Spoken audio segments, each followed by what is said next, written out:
You are now live. Thank you very much.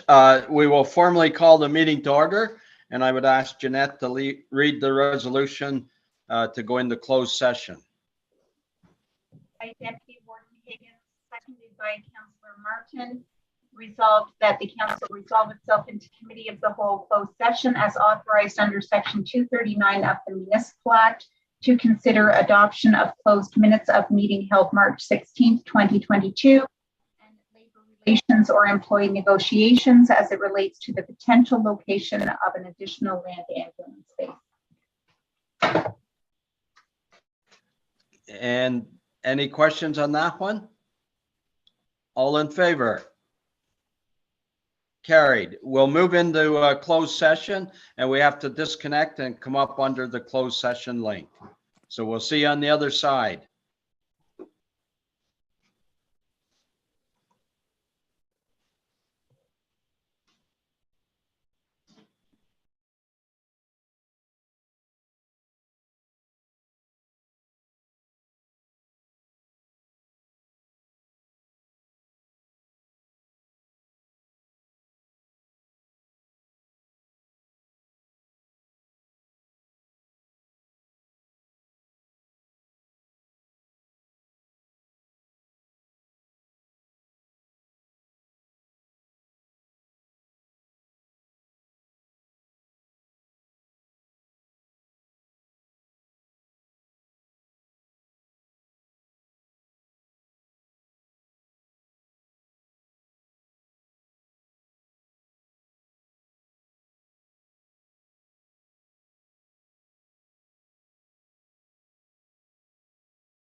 We've got 2 minutes before meeting starts. I wonder, Jeanette.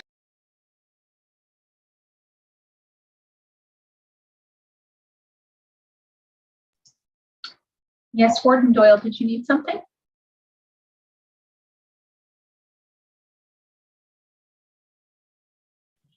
You're muted, Dennis. Oh, I clicked that silly little thing. Okay. It's still streaming live on YouTube. Okay. I wonder if we could take down the slide in the background because I can't see everybody with that up. Yes, I can take that down. Just one moment. Thank you. Bill, you're muted as well. Bottom left. Yeah, when you click that silly unmute, it doesn't always take.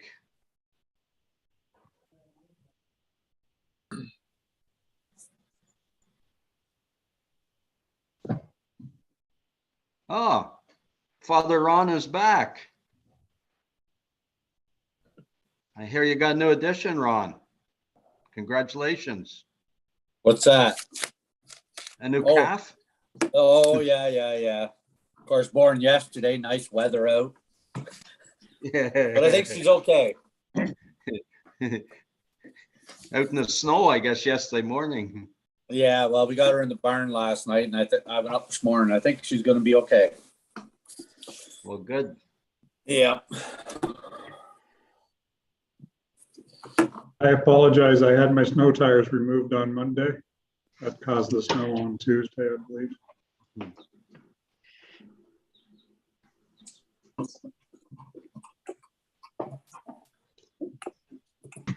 Well, I guess it's 9:30. If we got the link established.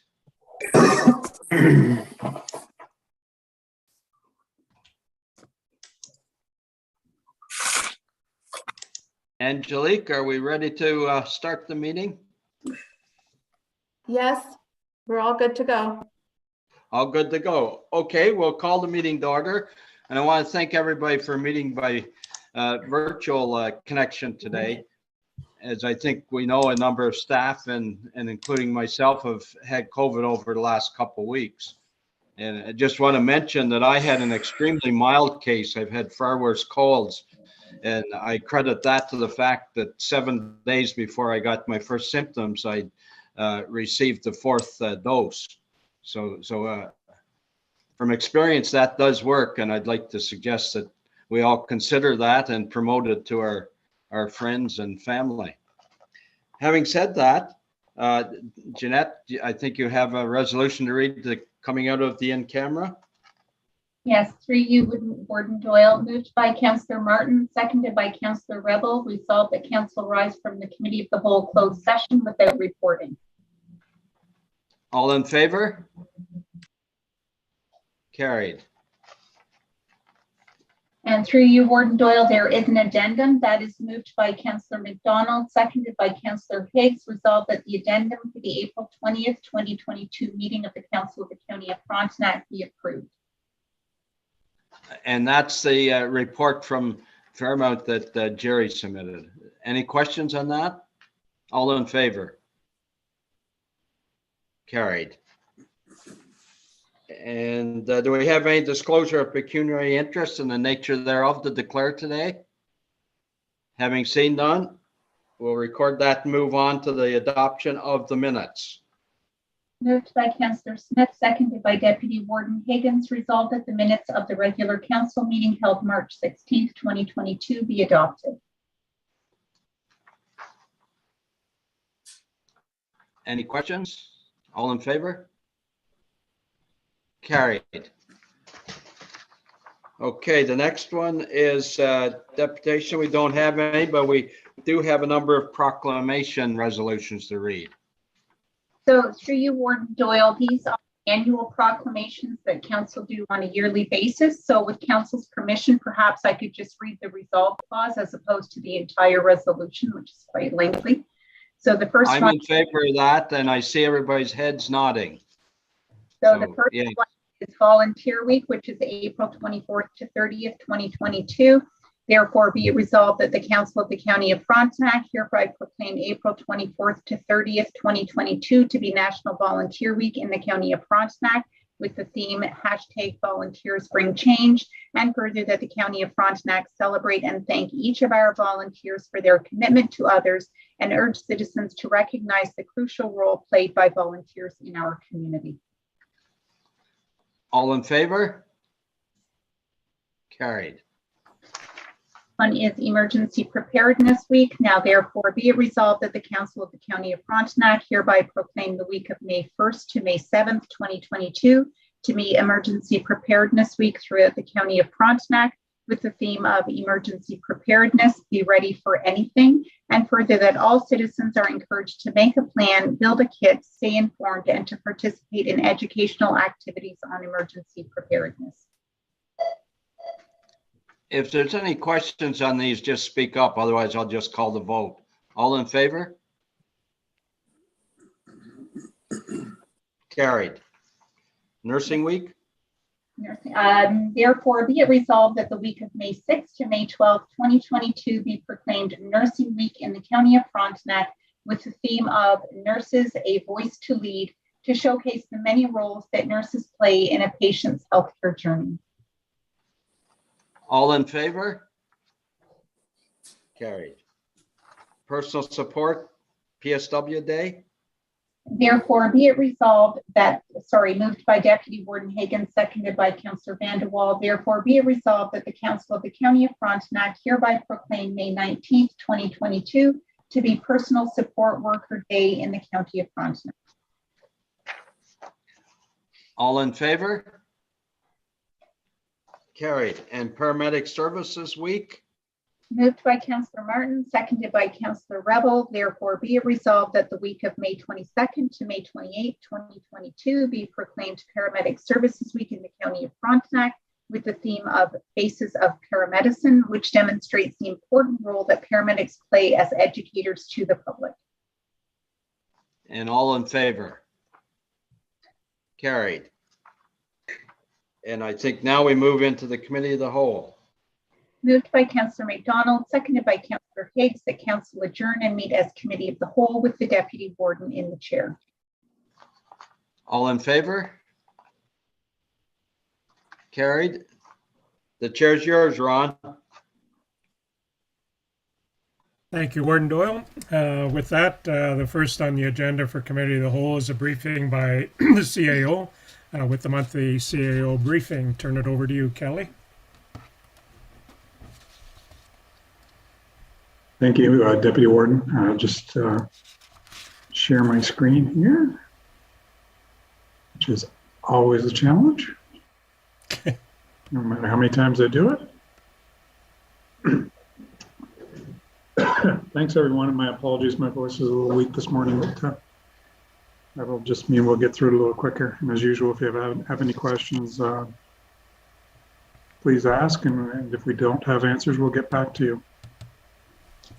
So it's been a busy month since our last meeting. A couple of important things. We did have a joint Lennox and Addington and Frontenac OHT meeting, including the two wardens, the incoming warden for LNA, and all of the staff that we appointed to the various subgroups of the Ontario Health Team. And pleased to say that I think it was helpful for everybody to get a sense of what the various working groups are looking at and how funding is being contemplated. I'd also like to remind everybody that on May the 4th, we have the joint council meeting to receive the EORN updates, and that's at 5 p.m. And we'll talk a little bit more about the Administrative Design Task Force in a minute. So the EOWC CAO's meeting, unfortunately, I wasn't able to attend, was held at the Delta in Kingston on April the 8th. And those recommendations will be going forward to the wardens in a couple of weeks. And the EOLC board meeting continues to meet as part of their new board structure. And we approved a budget for fiscal year 2023 2023, with the fiscal year beginning on March the 1st, on a recommendation from the Finance Committee, and also working through a number of banking issues and making sure that that the incorporation and the banking are following in line, and a couple of grant announcements coming up soon as well. The Eastern Ontario Wardens Caucus priority setting, the three priorities: affordable, attainable housing, Ontario Health Team, governance and structure, and healthcare, human resources, and family physicians. So the meeting in Napanee last month did conclude with unanimous support for those projects. We will continue to advocate for long-term care funding, obviously, as the number one priority for our region, and also the family physicians. So what was a local issue, a number of wardens, including Warden Doyle, advocated that needs to be a regional issue as well. And there will be recommendations being dealt with at the May Eastern Ontario Wardens Caucus meeting with the wardens, and those results will be reported back. Excuse me. The Ontario Health Team's governance structure, again, an important issue throughout Eastern Ontario, and our advocacy continues that the Minister of Health should ensure that elected officials are represented on each of the OHT, each of the OHTs within their area, and that funding for the OHT should come from the province, not from the various member groups such as municipalities. Healthcare and human resources, it's two-sided. It's not just physician recruitment, it's also where are the employees going to come for healthcare, and we've got some numbers within this presentation to talk about what it means locally for Fairmount. And as we move towards 4 hours of care and increased capacity throughout the long-term care sector, it's getting to be a critical issue. I won't go through the AMO policy updates. I suspect everybody gets that, but we will be talking about the proposed gas fuel tax reductions at our CAOs, Frontenac County CAOs meeting next week.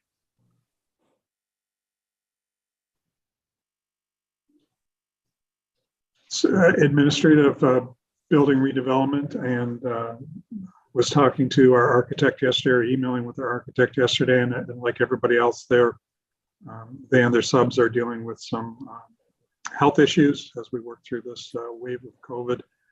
So this is the dates as we have them now. Hopefully be able to still meet those, but it's going to be tight in that we're at this point about a week behind in getting the RFP out. But we're looking at a joint CRCA task force meeting where the architects would present the results on May the 11th at 6:45, and all of council would be invited to that as well, although it will be a task force meeting with the recommendations to go to county council on May the 18th. If for some reason we can't meet that, just given the health of everybody involved, we may need to push both those dates back a week, but we will keep you posted. And obviously we'll be working with the CRCA on the date of the joint task force. So how that would work would be that the architects present once to both groups so that they both hear the exact same presentation and questions from the task force or any members of council or CRCA that may be present. And then both would deliberate separately and make recommendations, in our case to county council, and into the CRCA's case to their board meeting, which is May the 25th, I believe. The anticipated earliest construction date would be June of this year. So approximately 3 to 4 weeks after approval from county council. We're still uncertain where prices are. They're still all over the map, as everybody can appreciate. The common consensus is that prices aren't going down anytime soon. And we're trying to cast as wide a net as possible to make sure that there are contractors interested in bidding. Generation 911, and Kevin Farrell has given you a couple of updates on this, and as well, your staff have attended at the township level, have attended meetings on Next Gen 911. The County of Frontenac, our role in that is to support each of the townships by doing the various mapping requirements necessary to meet Next Gen 911. Each of the townships are going to be required to sign a new PSAB agreement, which is your agreement with your provider and with Bell Canada to make sure that the most accurate mapping is being used. Kevin has met with the treasurers and of course the staff at each of the townships that are responsible for mapping and making good progress in terms of verifying all of the properties. And we'll be ready from a mapping perspective. Each of your townships will have to deal with the signing of the contract, and Kevin will work with Kevin and the GIS staff will work with your staff to make sure that any aspects of the mapping component are complete and accurate and up to date. So that's an exciting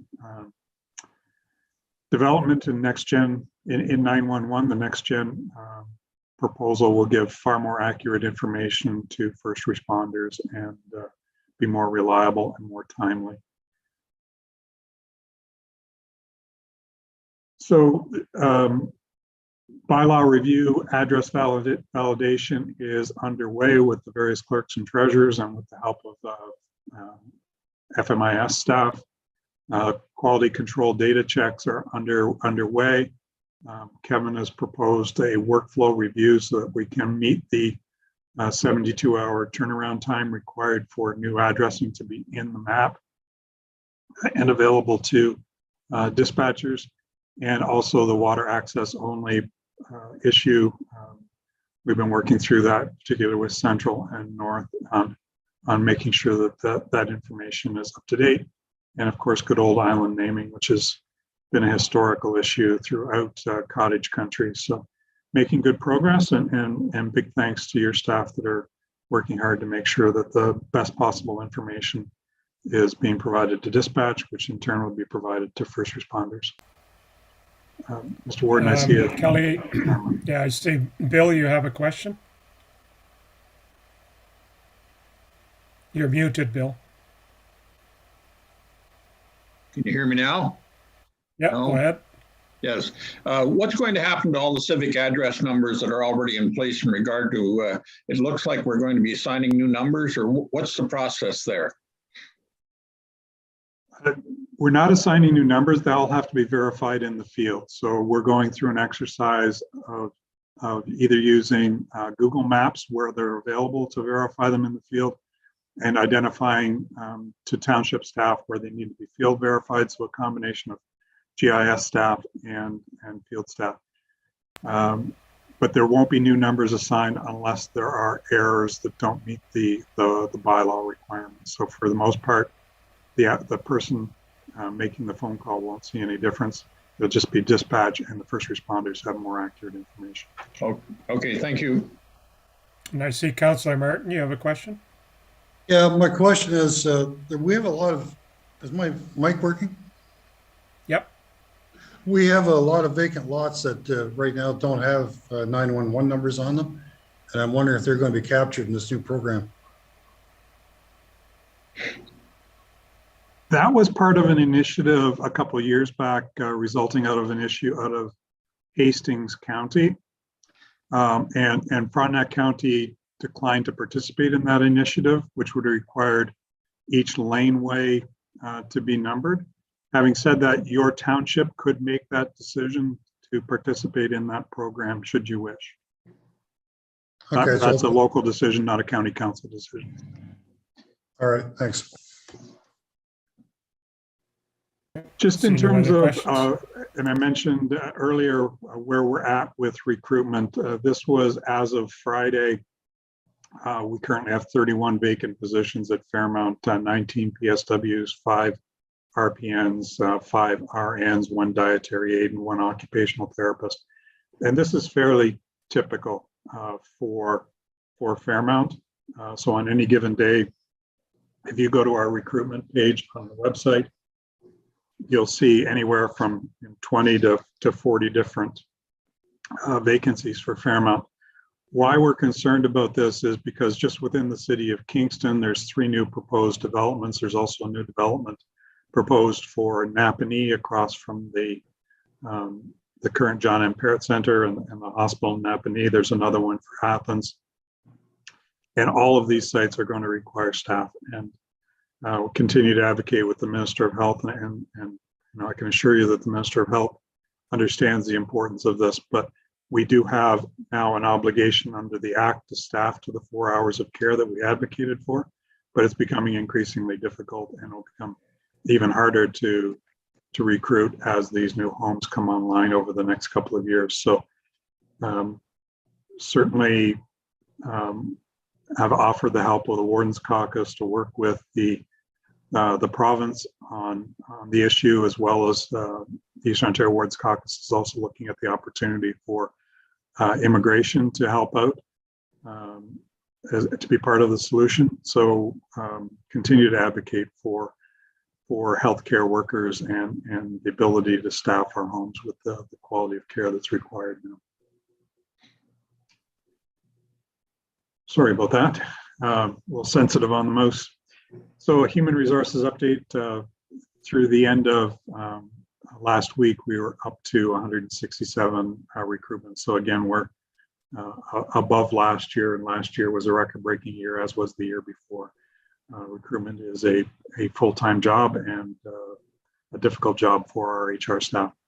Our Deputy Chief of Operations, Dean Popoff, started, I believe this is his 3rd week. I've met with him once, and I'm hearing good reports on Dean's orientation to FPS, and wish Dean all the best in his career with Frontenac Paramedics. He seems quite capable and enthusiastic.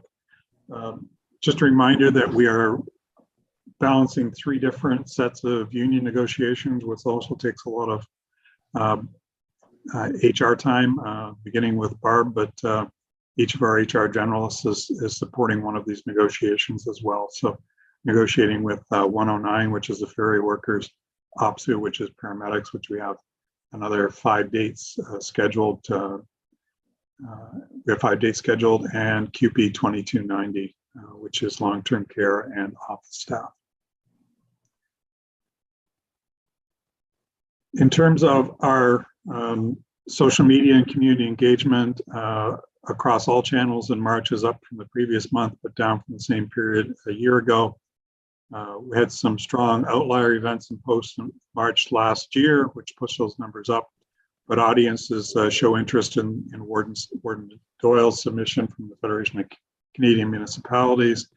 And a top performing post is one regarding South Frontenac Community Services March for Meals event on March the 23rd.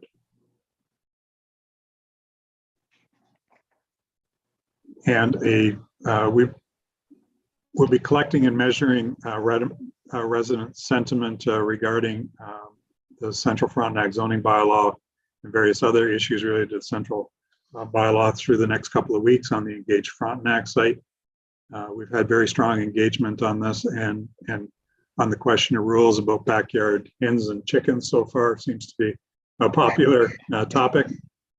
Full report and analysis from the exercise will be delivered by the planning team to Central Frontenac in due course. And the bylaw is an excellent use of the Engage Frontenac site tools, and it's showing its worth in terms of gathering community input.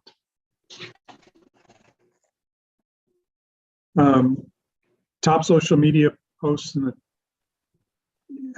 include the harm reduction and coordinated messaging of public service partners related to anticipated crowd events in the city of Kingston for St. Patrick's Day, and post marking International Day of Women.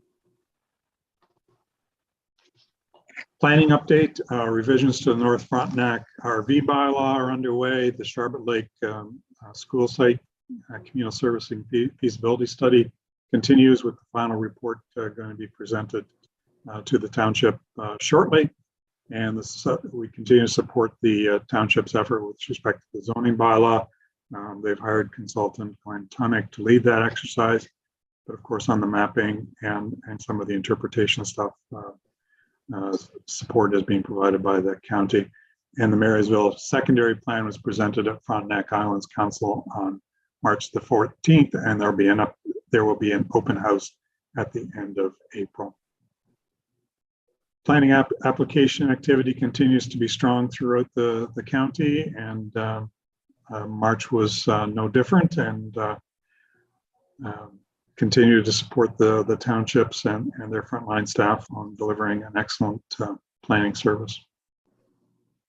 Economic development, the 2021 business survey highlights a total of 77 responses. A number of issues come forward. I don't think they'd be a surprise to anybody on a county council or on CDAC committee that also reviews these results, but insufficient internet access continues to be one of the significant challenges for businesses in Frontenac.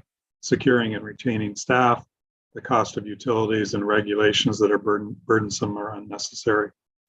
And the top 4 benefits of doing business in Frontenac County: lifestyle, support of residents, low cost of living, and support of business community.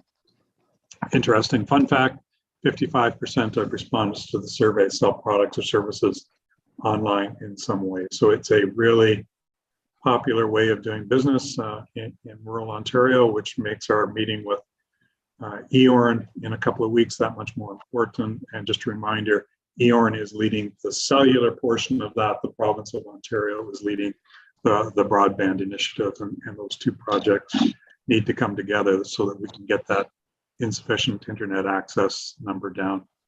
There are more survey results and other interesting facts available on our new GIS community profile application, and the link is there.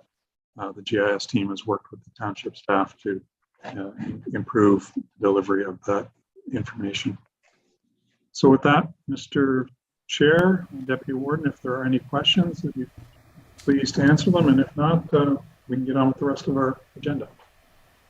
Perfect. Well, thanks, Kelly. Your voice held up quite well through all of that. Do I have any questions for Kelly? Okay, let's see, none. Thank you, Next, we have. Thank you. We have no unfinished business. Recommended reports from the administration officer, none. Next, we have a consultant briefing from Greg Oates of MMGY Next Factor Incorporated. Going to provide council with a briefing on the Frontenac Destination Development Plan. Welcome, Greg. I'll turn the floor over to you. Good morning, council members and other respected members of the community. I'm going to provide maybe a 7 to 8 minute overview of the work we've been doing for the last year. Let me just share my screen.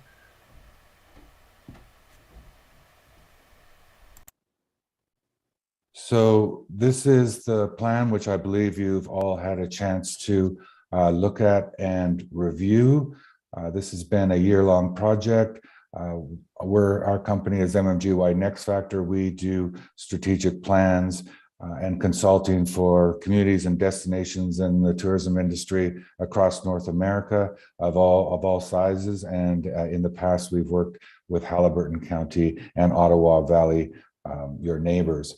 Before we start, though, Richard Allen is on the call, who can talk about the opening parts of the plan that acknowledged First Nations and the commitment to building stronger relationships with Indigenous communities. Thank you, Greg, and thank you, Deputy Warden and Council. We, as part of the development of this plan, it became clear early in our conversations with stakeholders and our steering committee that the development of a tourism plan was a great and a useful way to strengthen the county's relationships with local Indigenous communities, members of our community who identify as Indigenous or Métis, and to develop an acknowledgement of these people's commitment and stewardship of our region, as well as making a commitment to consult with, collaborate with, create with these individuals and communities on all initiatives that we look forward to do in the tourism plan. And this was through many conversations that we had with the stakeholders in our steering committee that we went forward with this. And we couldn't have done that without speaking with local First Nations as well as Indigenous Tourism Ontario, who helped provide us with some guidance about how we might look at this. One of the things that we learned through this process is that we wanted to make sure that we didn't overstep what we could do. So we can't approach Indigenous tourism through an Indigenous lens because we haven't quite built that capacity, knowledge, institutional understanding in Frontenac County yet. But what we do have are some relationships that we can strengthen and grow through the initiatives outlined in this plan. And so that was how we sort of, the foundational sort of concept of this is when we go forward with the initiatives in this plan, who will ask our local Indigenous partners, how can that initiative help you? Would you like to partner? Would you like to lead? How can we work together on this? And so that's going to be one of the main approaches and commitments that we've made through the development of this plan going forward. And I'll pass it back to Greg to continue his presentation, as he did most of the conversations with the community and stakeholders, and many of you had a chance to speak with them as part of the development of this plan. Okay, thank you, Richard. In terms of what this plan set out to achieve from the beginning, there were really three overall goals. Number one was to increase year-round revenue for small businesses, those that are involved in tourism, and spending also for all types of businesses.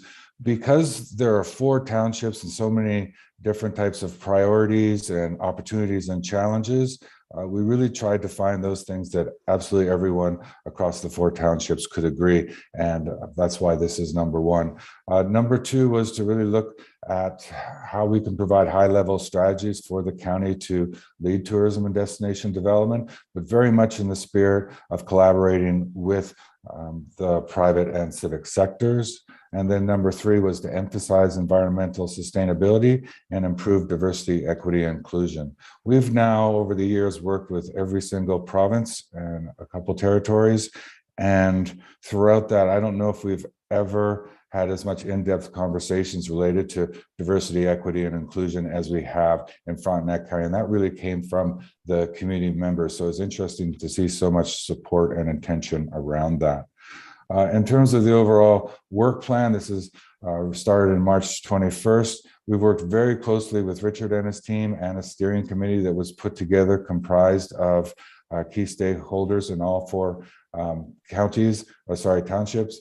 We've also produced a survey of industry stakeholders and community members to understand opportunities and challenges. So we were beginning with an empirical foundation of data to begin. And also we very much were looking at existing planning and research documents to make sure that everything we recommend supplemented those initiatives that were already in development. In terms of community engagement, extensive sessions in different formats with industry and community stakeholders. We spoke with over 100 people, and that was involved through 10 workshops and focus groups, and also 40 plus individual interviews. As we pulled all of that research and insight together, we began to develop the plan again, very much in concert with the county steering committee and other stakeholders. We received that feedback. We went through quite a number of review sessions and updates to achieve that final plan that you have, and then ending today with the process of ratifying the plan. Just briefly, a sample of what that community engagement looked like: focus groups and workshops, speaking to different segments of the visitor industry, as well as the community at large. We also had 2 specific for Sharbot Lake and Wolf Island, and then one-on-one interviews were with the people you see here on the right from those segments and sectors, including the regional tourism organizations 9 and 11, which are responsible for promoting the county to visitors outside the county. Again, because there were so many disparate perspectives that we heard, we really tried to identify some guiding principles that could anchor the process as we developed the plan.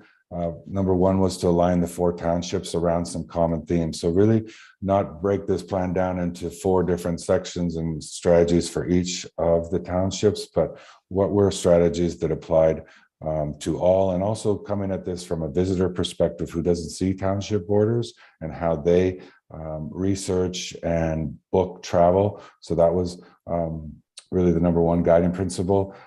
Very much it was paramount. This was shared over and over that every strategy that we put forth should benefit locals and visitors.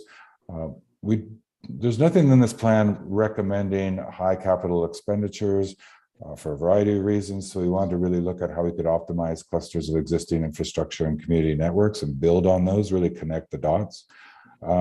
As mentioned before, to weave an Indigenous narrative throughout the plan. We didn't want to have sort of an Indigenous tourism segment tacked on to the side. We really wanted to ensure that throughout the plan, throughout all of the strategies, there was an opportunity for Indigenous owned businesses and organizations to participate. We clearly wanted to maintain what makes Frontenac's County quality of life special. That's where we're talking about sustainability and the social fabric. And more than a few people brought up neighboring counties where people felt perhaps might be a little bit over commercialized, and to avoid that.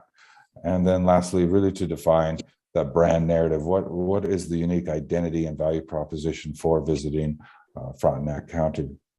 I won't go through all of these, but again, as we went through the process, we tried to pull out those key takeaways that could inform the strategic framework that makes up the end of the plan and the final deliverables. And then we also looked at what's already happening that Frontenac County can build on. And one example, and there's many, is the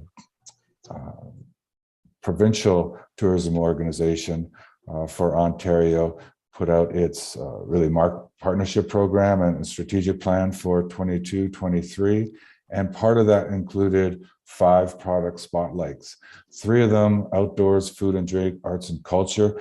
Those are segments that the province is investing significant resources into promoting. And so those 3 are part of this plan to build strength on strength and really leverage the investments that the province is making. The other 2 wellness retreats are more for related to larger properties.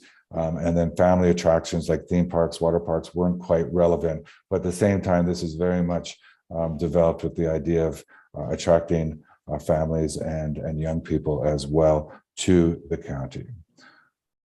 And then as an example, we look for best case practices about how other provinces are doing really good work to promote rural tourism and drive revenue to small businesses. One example is the BC rail trails, where they've really identified all of the different existing infrastructure and investments going in to connect the county and province in this case, and then connect all the businesses and drive e-commerce revenue to these. Another way to promote, and there's some great storytelling in this, very much focused on accessibility. You see here where there's maps for biking, hiking, and wheelchairs. But what's key to this trail development, and when we say trail development, it's not just physical trails, but it could be a trail related to really any lifestyle travel segment. We've all heard of beer trails or wine trails, that sort of thing. But it's the idea that you can create a platform to promote all of the different businesses along those specific areas and have links to their websites, links to their reviews, emails, etc. And it's just a great way to integrate a lot of different type of businesses along those trails. And here you see Sacred Ride, which is an Indigenous-owned business. And this is again an example of not having an Indigenous tourism segment on the side, but really integrated into the overall business development that's involved here. And what's so great also about having platforms like this, you can collect the data and you can really see how different businesses are performing and where you can allot specific resources to help different businesses within and different types of businesses within that framework. There are many, many examples of these types of trails, culinary trails. Prince Edward Island has mapped the entire island around an arts and culture trail. So we have shared a lot of best practices with Richard and his team to move forward. So resulting in all of that is the final strategic framework with 4 specific primary objectives, actionable initiatives, and then specific tactics for implementation. So just go through the high level here, the 4 actual primary objectives. The number 1 is to establish some type of dedicated tourism resource, whether that's a department and personnel. Didn't want to define that too closely, but some type of entity to really steward this plan forward, be a liaison with community members, community organizations, industry businesses, to really drive this home and optimize the overall visitor experience in order to deliver on those 3 goals that we mentioned at the beginning. And really the next 3 all follow that, and all 3 are related to this idea of building trails, both physically and digitally in an e-commerce perspective. The first one is a trail-based sustainable outdoor recreation ecosystem to help locals and visitors navigate the county. So there's already all this incredible work that's been done on the trail system throughout the county. So to now sort of copy what BC Rail Trails did and start connecting the dots to promote all of those individual businesses. Also, what's interesting here is that as we go through these, it provides an opportunity for any small businesses anywhere in the county to plug into this. So that was a concern, that all of the focus would be on the major tourism centers. But by developing a trail like this, it provides an opportunity for anyone to join.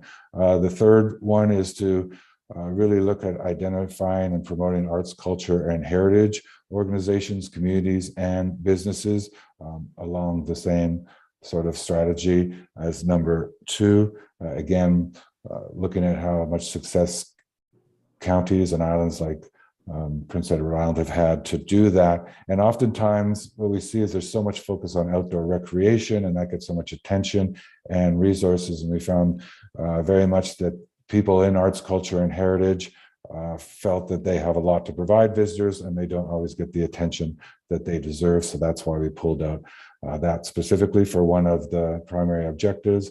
And then the 4th one is on culinary, and nothing engages people like culinary content. Everyone likes to enjoy food in some manner. This doesn't necessarily mean fine dining at all. It just means exploring the destinations and communities through how people come together at the table. So that will be the final one. And really look at the overall supply chains and networks and how to connect visitors and locals with the people that put food on the table. And again, as you look at all of these 2, 3, and 4, they're all been designed where Indigenous communities, people of all ages, people of all abilities can benefit and contribute to all of those. So that, in a nutshell, is the plan. I covered all of the high points, I believe, but if anyone has any questions now, I'd be happy to answer those. Thank you very much, Greg. And just a reminder to the council, we have on the next agenda item, if you have specific questions on the plan itself, we can address those at the next agenda item.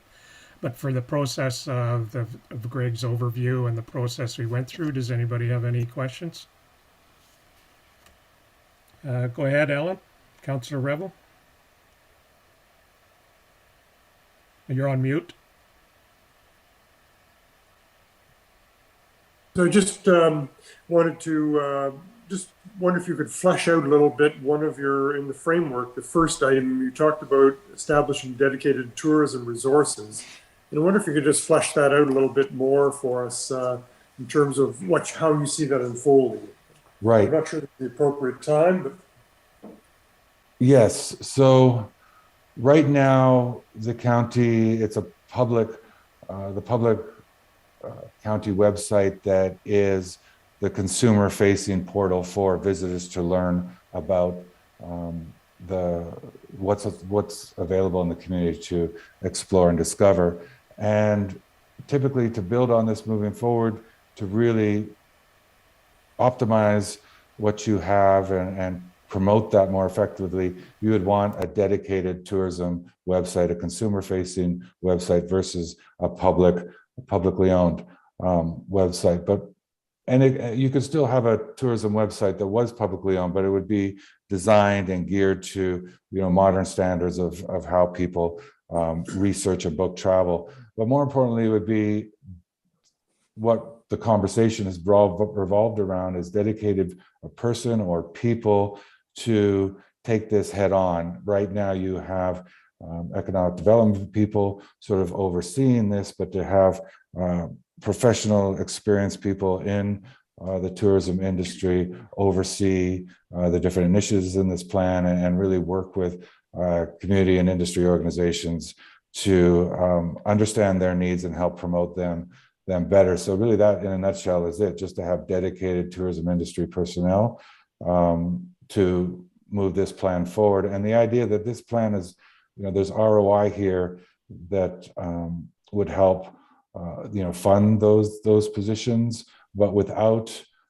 dedicated tourism industry personnel, then this plan becomes more sort of a side of the desk initiative versus what we feel is, the priority that it deserves. thank you. Any other questions for Greg? Go ahead, Warden Doyle. Yes, Greg, thanks very much for the presentation. In your material reference, the province have some themes, and one I noted was outdoor activity and specifically paddling. And I wondered when you reviewed things in the islands if the topic of the Wolf Island Canal came up, because that was to be tied in with the KMP Trail, but I didn't see any reference in the material in today's package about that. And going back 15 years ago when Jim Bean, Gary Smith, Alan McPhail and I had a committee to establish the master plan for the KMP Trail.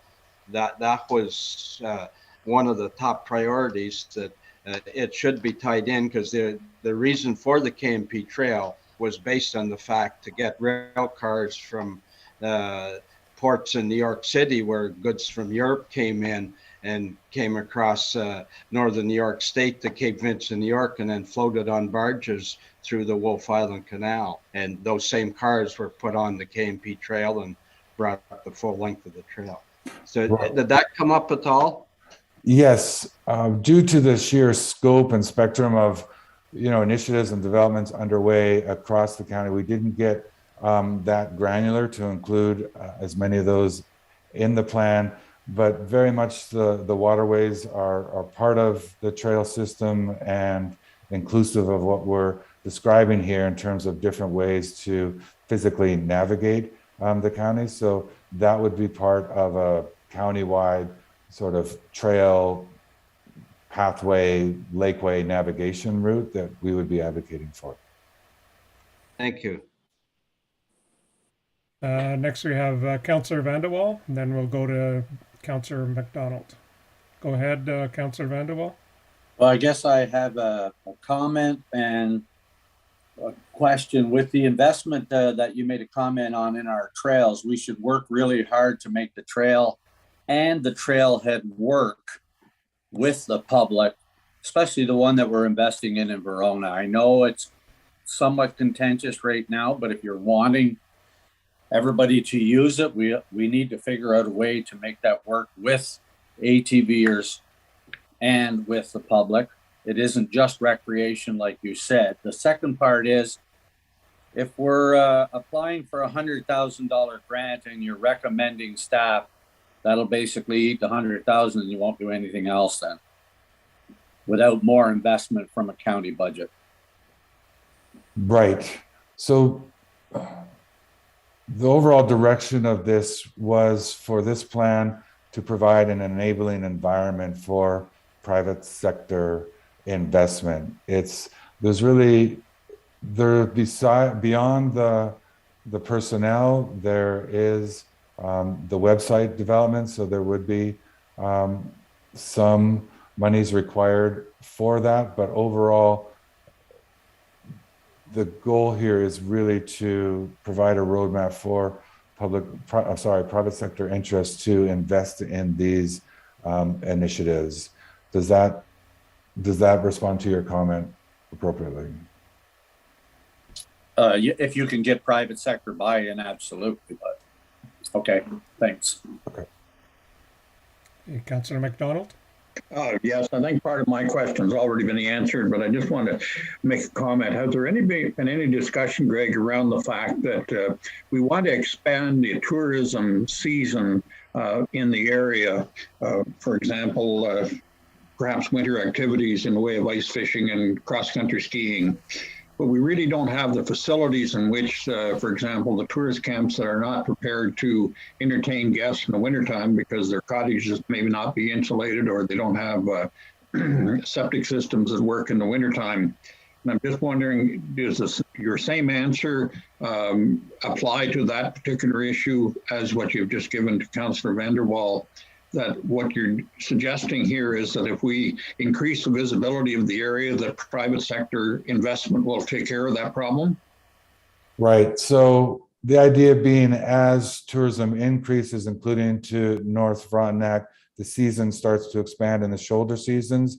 And there's so many really, really interesting experiences to drive winter visitation that aren't really being promoted to the degree they should. We were really impressed with a lot of the creativity and innovation happening there, again, which bears out the recommendation for a sophisticated tourism website.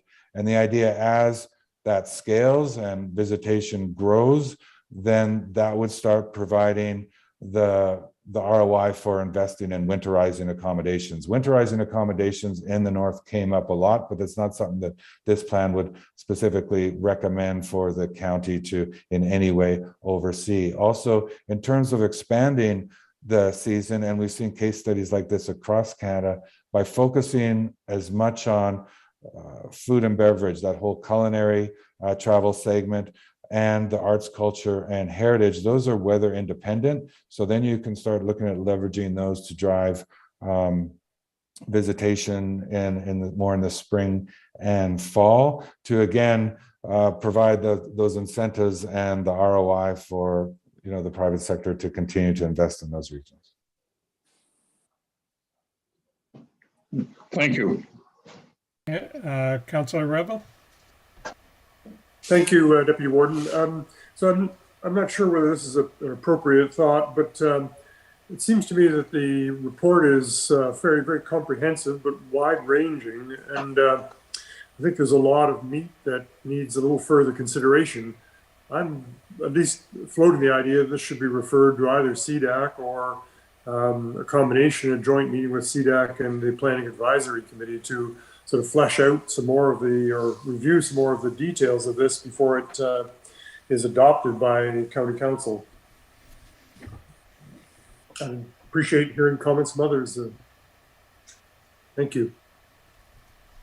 So do you have a specific request or question, Councillor Revel?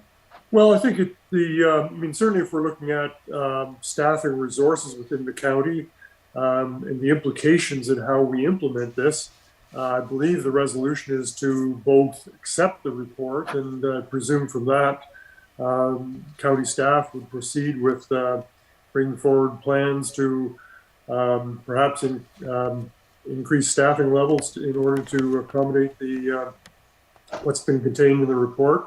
And I think there are some fairly widespread implications in adopting the report and how we're really going to implement it. So I think that could I ask that you keep that question for the next agenda item when we get to the actual resolution? That's this quite is, fine, thank you. Okay, thank you. Any further questions for Greg? Okay, I see none. Thank you very much for your presentation, Greg, and I assume you're going to stick around for the next agenda item in case we need some support on some questions. Yes, absolutely. And thank you. It was a pleasure speaking with you. Perfect. Thank you very much. So with that, we'll move to the next agenda item, the Planning and Economic Development approval of the Frontenac Destination Development Plan. Do you want to read the resolution, Jeanette, please? Moved by Councillor Smith, seconded by Warden Doyle. Be it resolved that the Council of the County of Frontenac received the 2022 5-year Frontenac Destination Development Plan, and further that Frontenac County use the strategies outlined in the Destination Development Plan as opportunities to communicate, consult, collaborate, or create with the Indigenous community, local First Nations, and Métis people. And further that staff be directed to present a detailed implementation plan to the Community Development Advisory Committee at its regular meeting on June 14th, 2022. And further that Council authorize staff to complete an application to the Tourism Relief Fund for up to $100,000 for the purpose of implementing the County of Frontenac Destination Development Plan. And further that the Warden and Clerk be authorized to execute an agreement with the Regional Tourism Organization for the Tourism Relief Fund should the application be successful. Thank you very much, Jeanette. That's probably a good segue to your question, Alan. In the resolution, it says to present the detailed implementation plan to the Community Development Advisory Committee. Does that satisfy your comment before? Yes, I think it does, Deputy Wardens. Thank you very much. Okay, thank you. So you all heard the resolution. Is there any comments or questions for Richard? Councillor Martin? Get unmuted here. Do we have a plan B if the $100,000 is not available? Like what direction would we take at that point? Thank you, Councillor Martin, for your question. The $100,000, if we're successful in our application for that, would allow us to get started sooner on implementation of the plan. So the implementation plan that we bring to CDAC would inform the future budgets 2023 to 2027, the five years preceding, basically. But since this program is available and it seems aligned with the implementation of destination development, we thought it might be prudent to pursue the money and find elements in the plan, in the destination plan, that we might be able to get started with this year for implementation, because we have not budgeted for implementation this year. Okay, Councillor Vanderwall? So if we accept this here recommendation as it stands, and then it says staff would be directed to present a detailed implementation plan to the community director, CDAC, whatever. After they've done that, though, it still comes to council for approval, I would assume. That would be correct. Okay. Sorry, so your question, Councillor Vanderwall, was that the implementation plan would come back to council for approval? Well, I do recognize that detailed implementation plan is going to the CDAC committee, but I think until council sees that, I mean, the CDAC committee could say, yes, it's a wonderful plan, and there's 5 staff, and there's this, and there's that. But I don't think they would have the approval authority. They could give their blessing and send it. I would assume it's still detailed of that plan or whatever it is coming back to council. Okay, that's the way I understood. Is that the way you understood it, Richard, when you answered? Yes, the CDAC committee would advise council as to whether they agree with the implementation and whether council should go ahead. All CDAC recommendations go through council for approval. Okay, thank you. Any other questions for Richard? Richard, I have a number in the resolution. It says a second line item as opportunities to communicate, consult, collaborate, or create with the Indigenous community, local First Nations, and Métis people. Indigenous community includes local First Nations and Métis. So my question is, are we including all Indigenous status and non-status Indigenous community in this plan, or are we going to be focused on status? Just want clarification on that. Yes, we'd be working with all nations, status and non-status nations, as well as individuals who identify as Indigenous or Métis in the community. Okay, so should the resolution just say Indigenous instead of isolating First Nations or Métis, which are included under the Indigenous definition? In our conversations with the various advisors around this, we sought to be as inclusive as possible by speaking, to different ways that people see themselves in the resolution. And so that's why we included the different identifications of the Indigenous community, local First Nations, and Métis people, because it's not as straightforward as it might seem. And so in general, we're trying to make sure that we're speaking and referring to these potential partners in the ways that they'd like to. And so that's why we've included different ways of connecting, because First Nations certainly are part of the Indigenous community, but do not make up the entire Indigenous community. And some First Nations may not feel identified as potential partners if we just refer to the Indigenous community. So we're trying to approach this in as inclusive a manner as possible to these different stakeholders. Okay. And so in line with that question, under your acknowledgements on page 50, it recognizes the Ardoch First Nation, but not the Sninabacobi, which used to be the Ardoch First Nation. There was a separation between what's currently called the Ardoch First Nation, which is a non-status group, and the Shinabi, which is run by Chief Randy Malcolm. But he's not recognized in the acknowledgement. So the reason I'm bringing that up is there are issues related to how we communicate and acknowledge what we're doing there. So I think that needs to be addressed. Just as a comment. Deputy Warning, this is definitely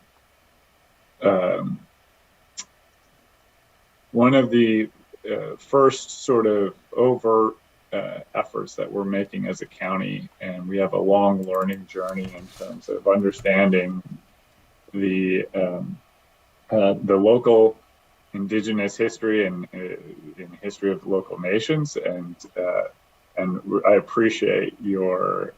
We were not aware of this even through the work that we've done thus far. And so we're going to have to evolve and grow our acknowledgement and our understanding as best we can as we learn as an organization. So thank you for alerting us to that, and we'll follow up. Yeah, and that's why I'm bringing it up, Richard. If we're going to publish this document, the Shinnecock First Nation needs to be acknowledged as well as just a comment. If we're going to issue this report and approve it, it needs to reflect that. The second, just give me a second here.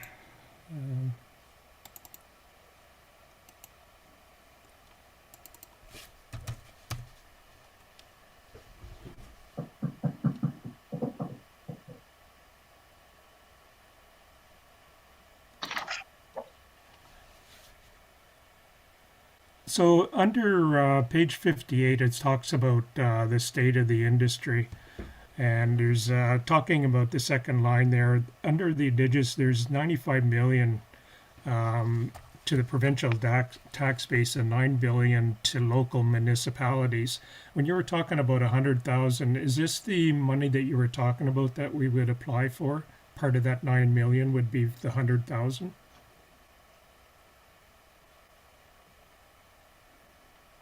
No, so the 9 million to local municipalities is a GDP estimate of what of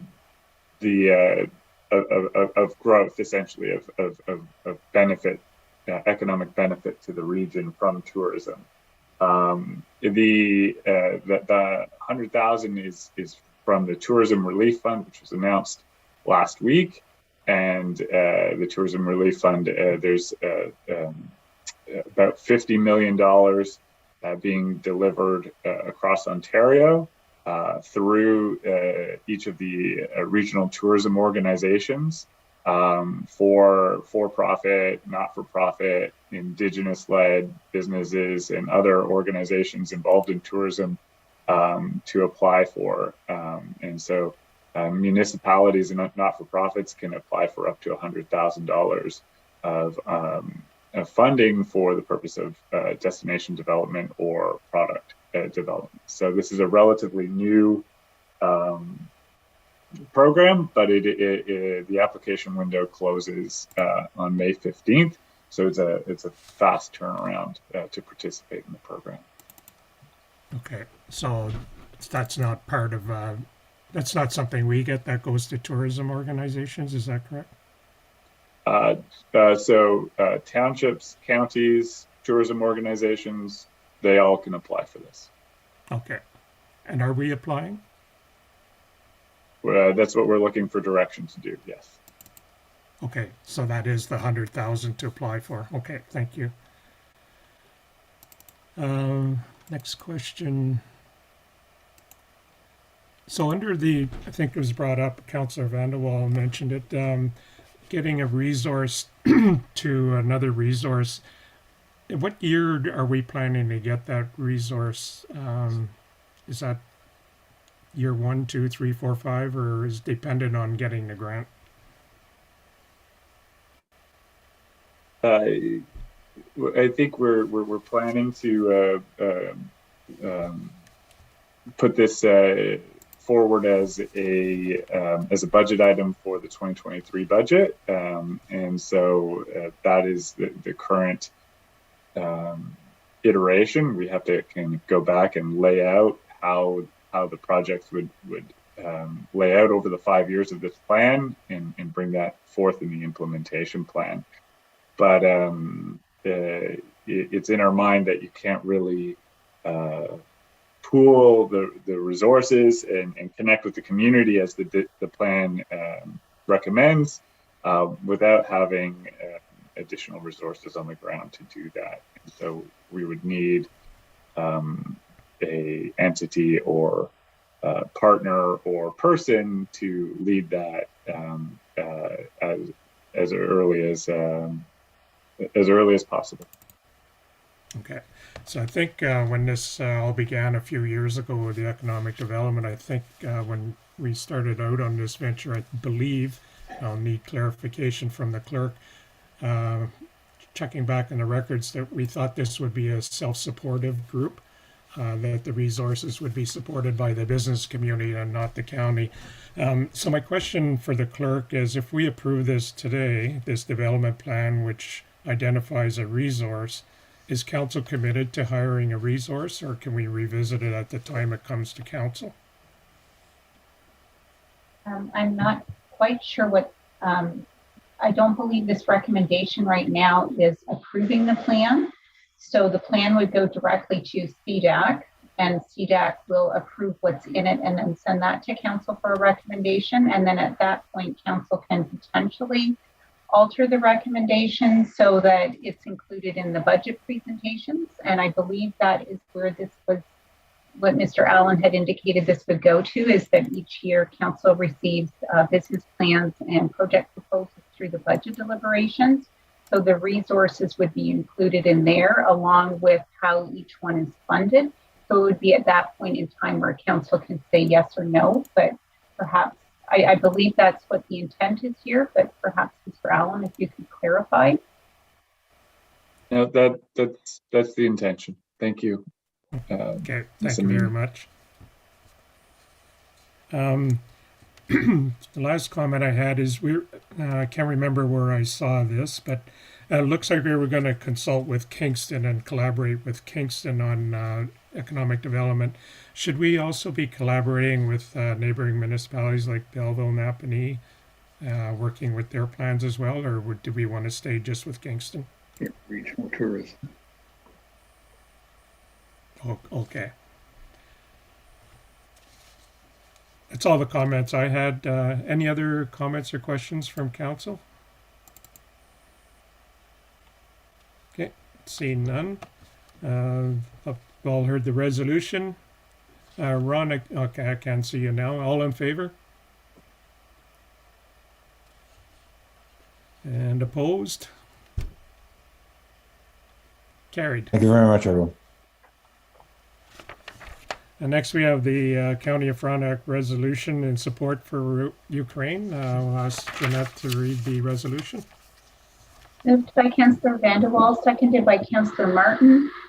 Whereas Ukraine is facing an unprecedented and unjustified attack on their sovereignty and way of life, and whereas every day news stories and photographic and video images describing the tenacity and bravery of the Ukrainian people and President Vladimir Zelensky are being distributed around the world, and whereas the County of Frontenac stands with other communities around the world and all the people of Ukraine to strongly condemn this unprovoked attack, therefore be it resolved that our thoughts are with the people of Ukraine during this deeply troubling time, and that we support the rights of Ukrainian people to live in a peaceful, prosperous, and sovereign country, and that the County of Frontenac provide a $5,000 donation to the Ukrainian Humanitarian Crisis Appeal organized by the Canadian Red Cross, and a challenge to Ontario municipalities to donate as well, and that this motion be sent to the Ukrainian Embassy in Ottawa, the Federation of Canadian Municipalities, the Association of Municipalities of Ontario, and the Eastern Ontario Wardens Caucus. Okay, Councillor Vanderwall? This fund that we're sending it to the Ukrainian Humanitarian Crisis Fund, is that going to be matched by the federal government too? Through you, Mr. Warden, or Deputy Warden, the matching ended when Canadians met the full funding amount back in March. So it won't get matched through the matching program, just because Canadians stepped up so quickly, but. Okay. Any other questions? All in favor? It's carried. Thank you. Next, we have the Fairmont Home Mandatory Vaccination Policy recommendations. Jeanette?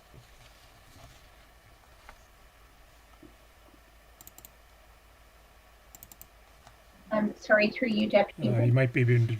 You've missed item D, which is the 2021 year-end report for the County of Frontenac Emergency Management Program Committee. Oh, sorry. Jumped ahead. My apologies. Go ahead, Jeanette. Sorry. Moved by Councillor Revel, seconded by Councillor McDonald.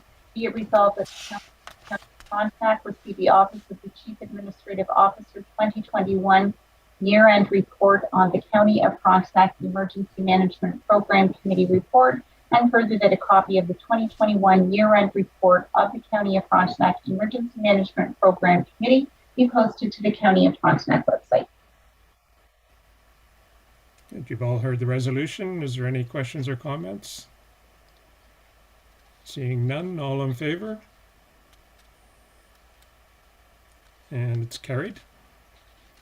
Next, we have the Fairmont Home COVID mandatory vaccination policies.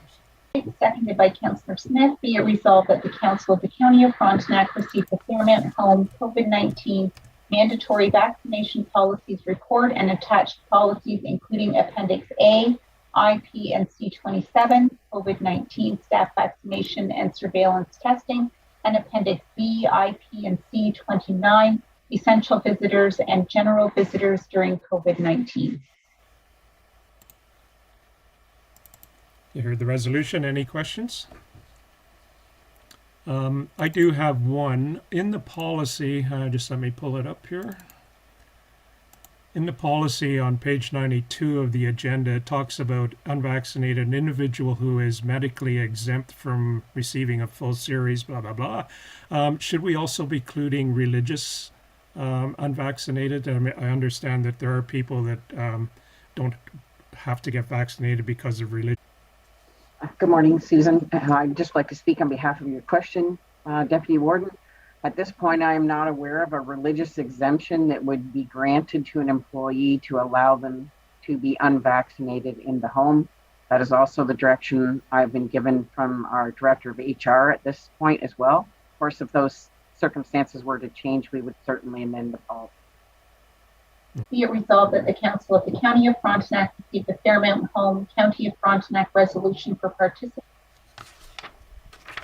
mandatory COVID-19 vaccination coalition report, and further that the County of Frontenac join the advance. Have any listed? Councillor Vanderwall had a question. Oh, I'm sorry. I didn't see that, Ron. Go. I don't Go ahead. have a question, but on the agenda, I really don't see where I could. Thanks for mentioning that. Has she questions? All in favor? Carried.